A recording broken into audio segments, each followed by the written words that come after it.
Remote working, what must organizations consider?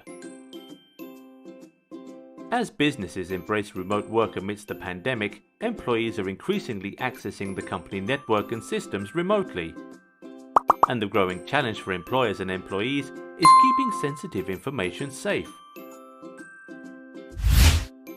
Some of the key considerations organizations should take into account are: determine if the employee needs access to the organization's internal network or just access to cloud-based services and email. Analyze whether the same level of access to sensitive data enjoyed on-site should be granted when the employee is off-site.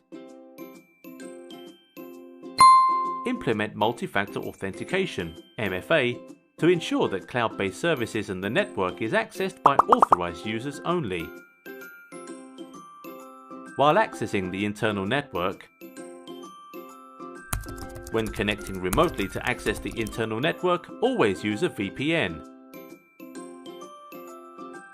Control the use of external devices such as USB storage and peripherals, while accessing email and cloud services from personal devices.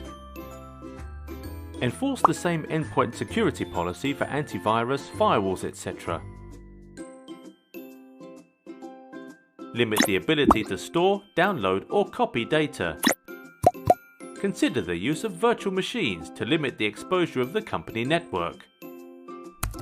Remember, remote work presents a unique challenge for cybersecurity, and it is vital to take care of the cybersecurity hygiene.